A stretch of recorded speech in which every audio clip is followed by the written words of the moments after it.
Welcome to Grit and Gravitas with Ann and Annie, bringing you savvy, spirited stories of success. We're excited to deliver 30 minutes of inspiration, impact, and goodness. We'll be bringing you guests and friends from around the country who have very special work and personal journeys. I'm Ann Deeter Gallaher, your co-host with Annie Carnathan, and this is Grit and Gravitas. Let's go!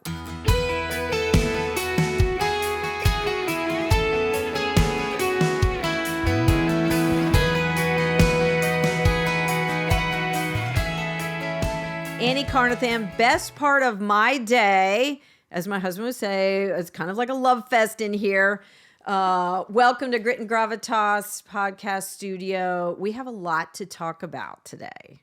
We do, and it's just us. Yes. So may I say that we are still my favorite guests are you and I, which is how this originated. Even though our guests to date have been outstanding, phenomenal. There aren't enough adjectives. So welcome. And it's just really great just to see you. We're going to start off with some good news, and it's High Gear Friday for Deeter Gallaher Group. We always shout out some extraordinary work that we have been able to accomplish for clients or some news story that their team might be celebrating. So we're going to celebrate our story and one of our big wins today. So this week, as you know, and a media release is going to go out today about this announcement, we entered Grit and Gravitas in the Central Pennsylvania Public Relations Society of America Awards program. And we entered 2 awards. One was for a client and one was for Grit and Gravitas, which we are also a client, and Universal Media is the client. And we won Keystones in both awards. So that's Gold. The highest of the high for both. And it's a pretty intense rubric and measurement system. It isn't that you submit them and people look at them and say, oh, Grit and Gravitas, that looks fabulous, 100 points. That's not the way that works. You have to submit data and analytics. And we threw in some testimonials and our strategy behind that. What was our mind share that went into building out Grit and Gravitas? Why did we do it? Who cares about it? Rigorous. That sounds like a very rigorous, time-consuming process. So I had read you pre-recording some of the judges' remarks, but we were beyond thrilled to receive a Keystone Award, which is the highest awards. And I was there. Unfortunately, you weren't able to join me to accept that award, but it just further reminded me of the good work and the investment that we're doing to pay it forward for women and men. One of the judges said, after I listened, this is clearly not just limited to women. And we know that because we have a lot of male listeners who respond to us and say, hey, this really resonated with me. So congratulations for your share of the Keystone Award. Right back at you, lady. I could not be more thrilled. We know what the mission is, solely to help women in business, and of the commonalities that we can find in all women is the fact that there are men in their lives. Right. And to sort of crack that code, right? We've heard so many neat male comments about what the show means to them. And so heart filled with pride and gratitude, totally for the mission. And I must say, because we can't go through, this might be a double episode, who knows, because I am rearing to go. So we are in the morning after a central part of your tithing and gift giving, which is the Salvation Army. Yes. You guys were phenomenal. And the Be the Light campaign. And that culminated last night. And just an amazingly glorious event for so many reasons. Your baby, in a lot of ways, that the Salvation Army is, pun intended. And so congratulations. Thank you. And it's good. When I mention awards, sometimes clients will say, I don't really know if I'm into that. Do you know why we submit award applications? No. It's very good to pause and go deeper into the work that you do every day and remind yourself and remind clients, this is why this matters. Sometimes we are running at warp speed and we're never slowing down to take a look back and say, wow, I didn't realize the doors that this opened, the sales that brought in, the impact that one blog post had or that one media interview had. It is good to pause and reflect and say, wow, this is what we learned, and this is why this matters deeply to us, and this is why we want others to recognize this accomplishment. What's interesting about that, Universal Media was blessed enough to be able to contribute to this. Yes, and immensely. Yeah, and when you thanked, our chairman, Don Young of the ownership group, and his wife, Annie Shield Young, essentially I followed up what you said and said to him verbatim, what we do every day makes this possible. And that's the real payoff for business. Yep. If you tithe and if you give and if your heart has the truest of intentions to help people who don't have that success. Absolutely. So I couldn't agree more.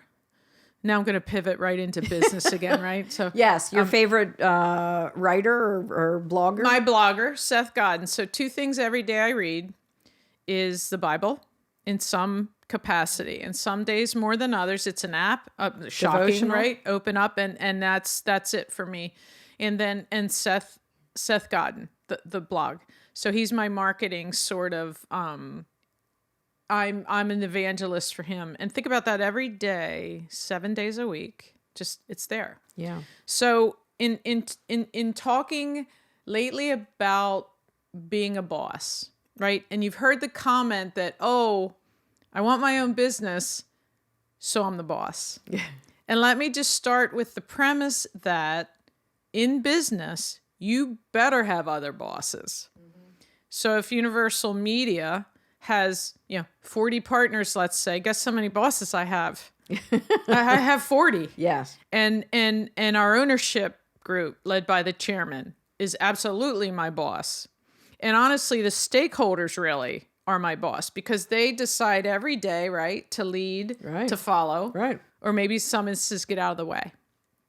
So I want to talk about what it means to be a boss and what that distinction is and why a fair swath of people do not ever want to be the boss. Yeah.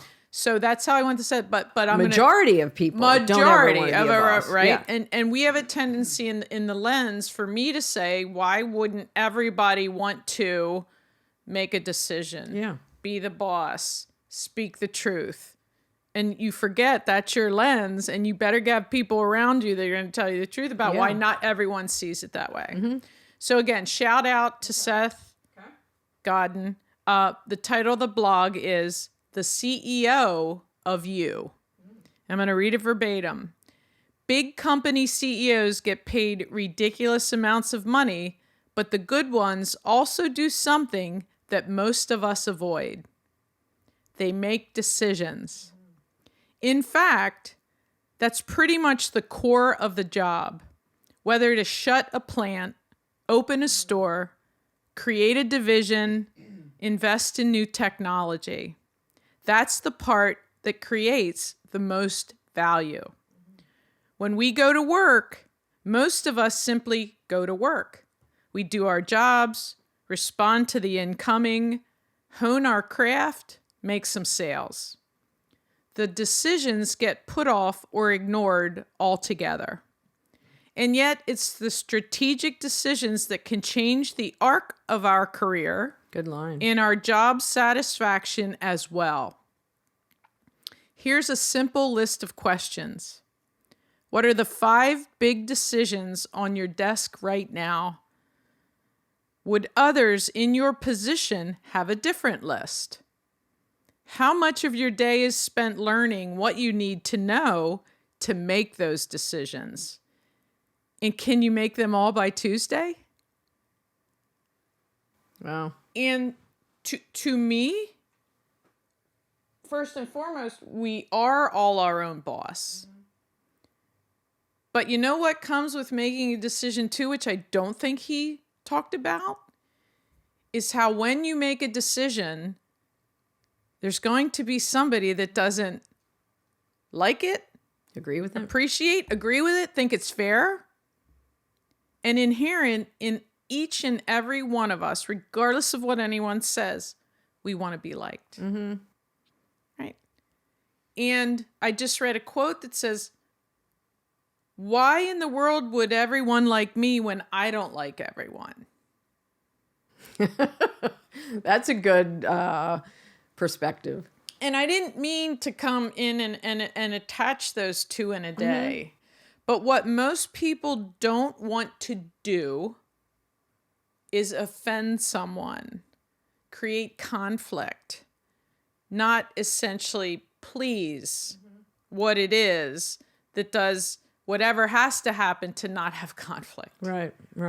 And I think it's worth trying to peel the onion around what a decision means. And that if it's a decision, period, if I want to go to this restaurant and my son and my husband want to go somewhere else, someone's not getting what they want in that decision. And then it becomes all the layers below the tip of the iceberg that's a sort of simple one. I think so that's a leadership skill. To be a leader, you have to be able to make decisions. So I'm reminded of Janet Donovan, one of our guests in the studio, CEO of the Girl Scouts, who was former Rear Admiral. When you're making decisions in the military that will put people's lives at risk, can you imagine the decision-making process or all the intellect you're tapping or gathering to make that decision? But at the end of the day, it's your decision. Just like you're, sitting in the CEO suite at Universal Media, and your decision with your team and their decisions with your client base will enthrall the clients or upset them, create business, or, cause business to stagnate for a little bit. But you have to trust yourself, to believe enough in yourself. I've studied the situation. I've gathered the data. I've asked my circle of influence, we're going forward in this direction. You got to go. You can't look back. You can't worry. It's a tough quality not to worry what people think about your decision. And an almost impossible It is almost impossible. And imagine that push-pull every time you make a decision. Yeah. And for me, I pray for an hour or two to not have to make a decision. Just to get the respite from everything that comes with. Yeah. Because inherent in every single decision you make is the collateral damage and the risk. Yeah. If it's not the right, air quotes, decision. And people are like, how did you know to do that? How did you know to do that? Well, they don't see the little mini failures, right? It's still... Well, and it's your realm of experience that you're putting into that decision. They wouldn't know all the backstory to your experience of what you've learned in your decision-making process as you survey the landscape. But I think the most important is you've got to make the decision. Some people are paralyzed by that, and they will never own a company because number one, their desire not to offend somebody is greater than their desire to be innovative and do something really cool. And then figure out, is it going to be super cool, or did it bomb? And so they don't have the emotional resilience to withstand that. And, I still struggle with all that. What if my decision is everybody love everything, but, that's not my job, that you love everything. My job is to help you do more and better business with the stories we create and the media we provide and who shows up. That's my job. So I think the older we get, the more experience we get better at making those decisions and honing down to who needs to be involved. And really that shines through in a crisis like a pandemic. And that's shown through for you. Right. And the impact for me, and as I look out, it's like, if I go back, I try to ask everyone that I think can have something I want to hear around that decision. I look at the risk. I look at who it impacts. I look at who it will absolutely upset. Yeah. And at the end of the day, I go out, I make it. But then I do think I marshal everything within me to make that the right decision. Mm-hmm. There's not a whole lot of luck. No, you're setting the table and you're controlling everything you can control. You can't control the financial markets. You can't control, the client's response to these decisions, but your team trusts you or you wouldn't be in that position. They've seen you perform for them and have their back. So you're going into battle with all the best intentions and garnering the best information. Are you going to win every battle? No. And what guest did we have said that? Was it one of the, did Lauren Turnbull say that? You're not winning every battle. And so we should do guests in review and pull out their business vitamin, and that in and of itself. And she said, and she's a high performing, influential executive at Hershey Entertainment Resorts, and from her realm of experience, you're not going to win. We set ourselves up for failure if we think every single day is a grand slam.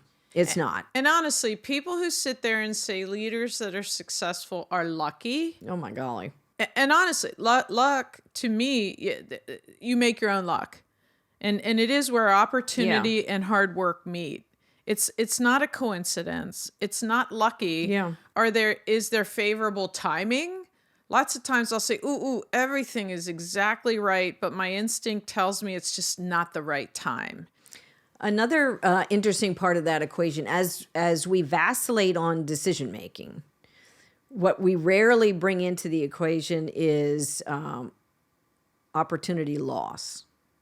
The more we sit and are paralyzed, like, should we do A or B, we're losing opportunity for new business or success by not deciding sooner rather than later. And how do you calculate that? Yeah. How do you look back and say, because I'll just stay right here. Yeah. It's comfort zone. We're great. Yeah. And I think too, that's the intersection of scale. Yeah. And stay exactly at this level. Safe. Because there's cost and risk to scaling. It doesn't just happen.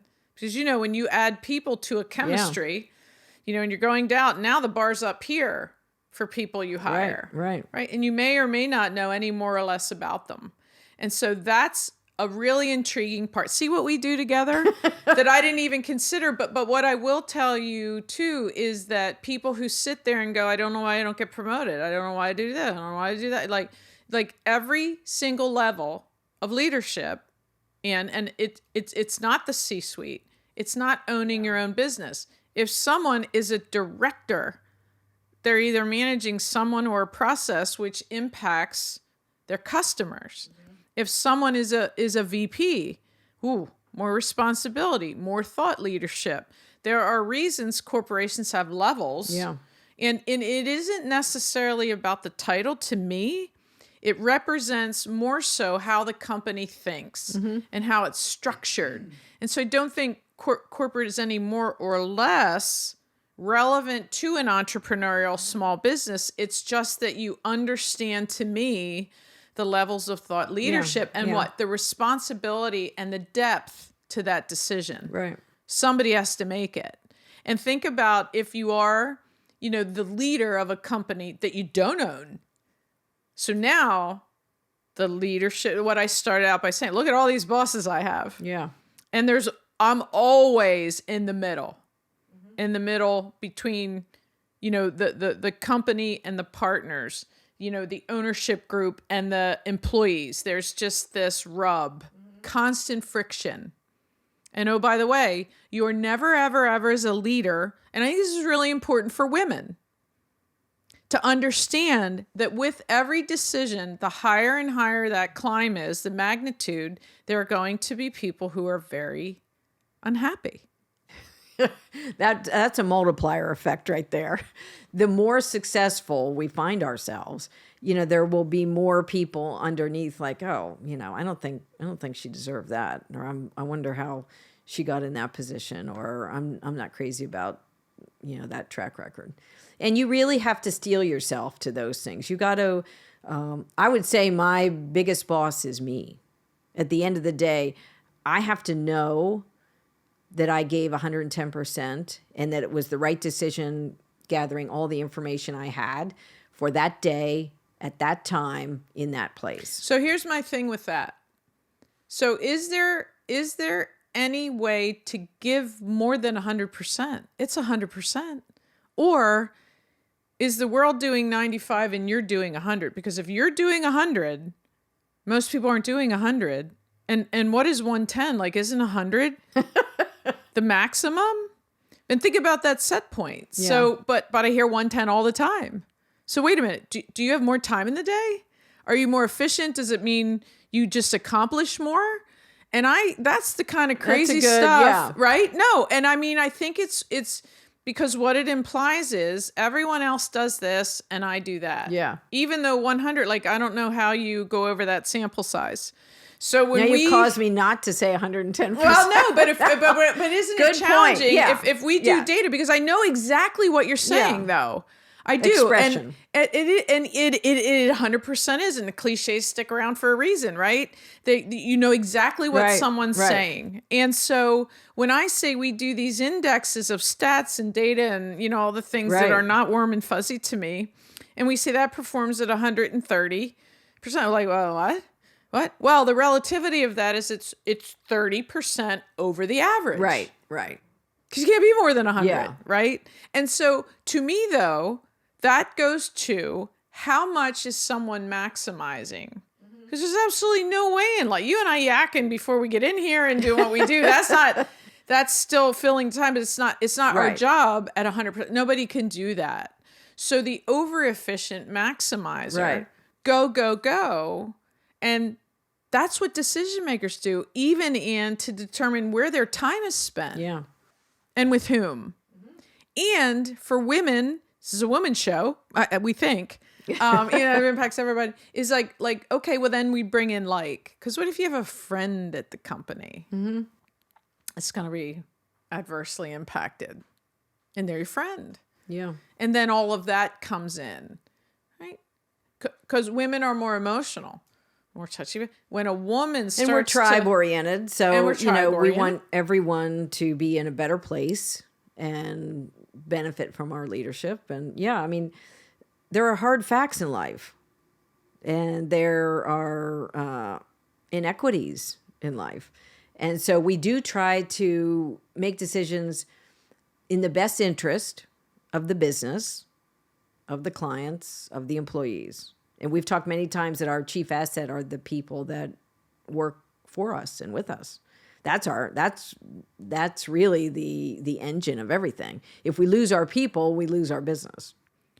And what happens when you look in the mirror and you think, "Ooh, I can't lose her." No, yeah. Can't lose that, right? And we talk about ourselves in the mirror, and I think women just have a tendency to just not be clinical. You know, we talk about women as leaders versus men as leaders. We're very, very different. Absolutely nothing wrong with that. Yeah. As we have illustrated with amazing women. Right. All in leadership positions. It's not a woman on our show that isn't totally making different decisions paths about, right? to leadership. Right.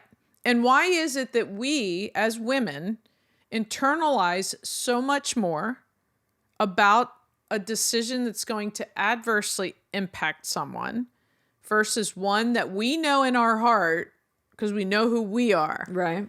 And we know what we've done to research it. You know, and we hopefully know the collateral damage and we know what the risk is and we've done our due diligence and we're going to make it and someone's still going to be unhappy with it. I think it sort of reels in that factor. Yeah. And it's difficult for women to go, you know what? No. I know me. I know what's in my heart. This is the best decision I can make. And that's why, I had a CEO this week say it's really lonely at the top. Oof. There's, you're making tough decisions that would impact employees and families. And that very often in business, especially through a pandemic, many of those decisions came rolling in like a tsunami. And you had to make them, and people's lives were changed by them. Forever. Yeah. And you have to do the best you can with the best information you can. I wouldn't say women should not shirk those responsibilities because of that. Don't not seek a leadership position because you're afraid you'll make a wrong decision. We all do, though. I don't. That's absolutely crystallized my point today. I make plenty of wrong decisions. Right. But don't step into that opportunity when the door opens. And we've had episodes on this, we can't clamor that we only have 12% of women in Fortune 500 CEO suites if more women don't walk in the door, don't raise the hand, don't show up. We have to show up. Don't risk failure. Yeah. And to not get that promotion, right. to not be able to there will get there. be unpleasantness involved. In any leadership, and even in a small business, when you're starting a business, maybe the unpleasantness comes by a client leaves, a customer gets so upset they write a 1-star review. That's life. And and I think that's something we build our tribe for, like, hey, anyone else have this happen to you? I need some feedback now. And that's the commonality that I found that's been so inspiring. Where you get back in the battle. When I hear your stories, I'm like, whew, okay, Annie did this. I can get back in there and do it. I can overcome this situation. And all we need to do is get up one more time. Right. Then we're knocked down. And it's okay to put a hand out, 2 hands out. My entire point is you have to be willing to step up, to make decisions, or you are not moving ahead. And this whole sort of fantasy land of, well, she's the boss. I don't ever get to sit there and say, I'm doing this and you're doing this because I said so. Like, who lives in that world? Because that's a short porch, right? You're going to be like over teacup down the steps, right? And so it's all about building consensus. Yeah. And it's all about everyone wanting, right, to make it the best decision with you. So now let me challenge you on the consensus. I agree with that to a point.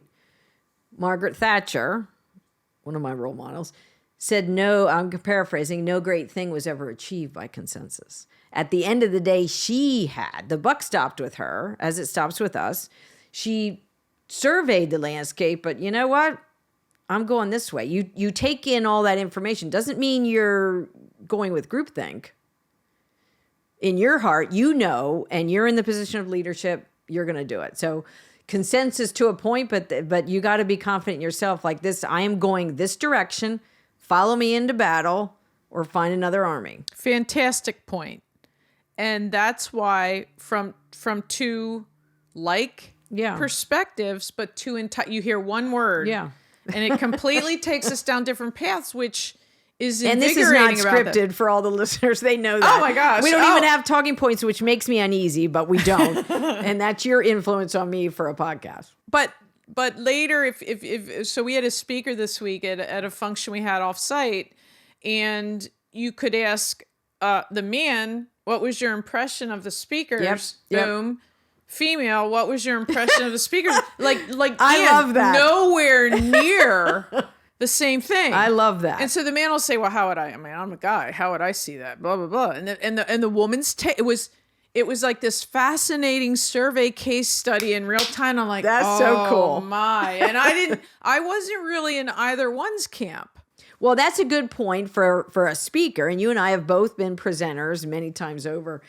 Don't walk into the room expecting consensus or 100%. If 50% of the audience is female and they love you, and 50% is male and they're like, as far as speakers go, she's okay. That's a high gear win. They're coming from diverse perspectives.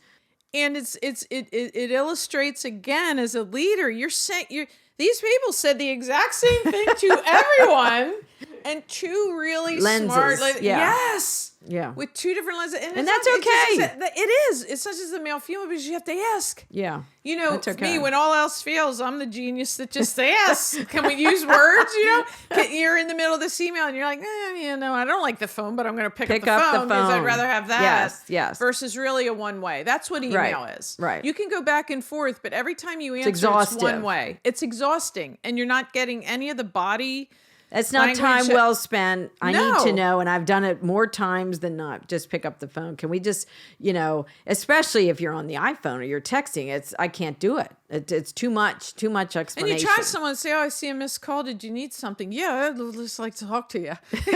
like it's everybody's day. Like, there's an agenda. Like, can I just want to talk to you? No big deal, right? And so I think that that topic for me, and I just mashed them together.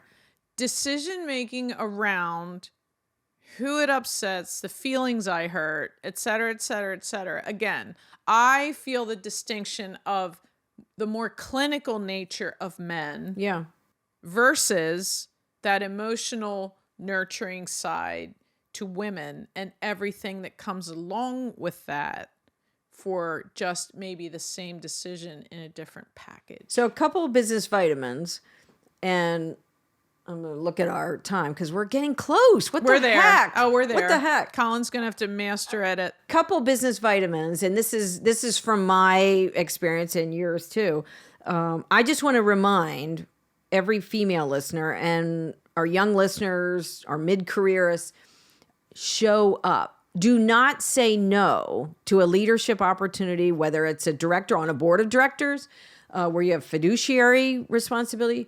Do not say no because you're afraid to make that decision or to go into a new chapter or to try something new. We need women to step up, to show up, to raise their hand, to get in the game that way. And I would challenge them, just do it. And those decision-making roles become easier. It's okay that not everybody loves us. Keep reminding me of that, would you? I mean, it's reality. How in the world, you're a bad example to say, how many men did you date that you didn't marry, right? But I'm not the example for that. No, but the bottom line is just think about that. Think about friends that grow away. There's just so many people that you don't, that necessarily they're not going to walk life with me, and I'm not going to walk I just don't, look, this is just me, right? It's okay. Well, I'm not everyone's cup of tea. Trust me when I tell you, right? I love that reminder, and it's okay. You need to invest in the people that do want your friendship, your tribe, your business skills. You need to be released. The people that don't love us, don't pretend to love us. We need to go on to the people that are waiting. But we don't look at the dynamic that way. Yeah. And it's always impossible until it's done. And why in the world don't we look at that release as and this is way back to the sales days, right? You're a commissioned salesperson. You don't want someone to string you along. No. You don't want them to waste your time. It always drove me crazy in meetings that were just meetings to have meetings. Well, wait a minute. No. That's my dime. No. If I'm sitting in here, I'm not helping anybody, which means I'm not getting paid. And so it's just a dynamic that if a person says no, and you're coming into their world cold, you're a total stranger, when they say, how is that personal? I just didn't ever connect those dots. I read a good story about this, and we'll end this episode on this, that a boss was having a difficult time firing an employee. It wasn't working out. I think both parties were aware of it. It was a struggle. The boss just didn't want to, hurt the employee's feelings. And it was revealed that the longer the boss didn't let the person go, it prevented that person from growing into the seat that they needed to be in. So you're really harming. You're not helping. By maintaining a situation that's not productive or efficient for either party, you're preventing this younger employee from shining in what would be their opportunity. Let them go. Say, you really need to invest and find the best opportunity possible, and it is not here. And so sometimes what we think we're helping and we're emotionally invested, we're really just preventing the inevitable.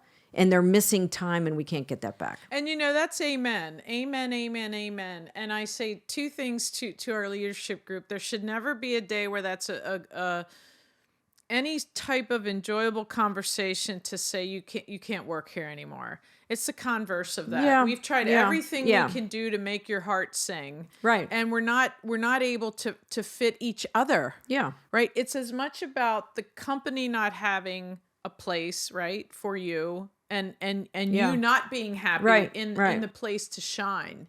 And when you look at it regardless of why, I do believe I'm making that Yeah. adjustment for them to go find. And that's a tough decision to make, It's but brutal. you have to. It's brutal, You but have to. you do have to. And when we talk about, setback comebacks all the time, what was then Clear Channel, which is now iHeart, for the second time said, you're not running this group. And honestly, Ann, I was just next rung. Yeah. Wait a minute, what? And there wasn't a why. Yeah. There wasn't a, here's what you would have to, oh, okay, I'm a big girl. I have to do. So the first time, shame on them. The second time, shame on me, because it became crystal clear. Right. I wasn't getting that. And so my heart breaks in a million pieces. My feelings are hurt. Wait a minute, that upends everything. Now what?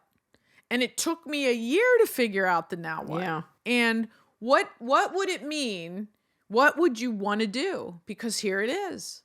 Here's your opportunity. What would it be? Who would you talk to? What would that look like? I said to people, if you had to sell one thing, what would you sell?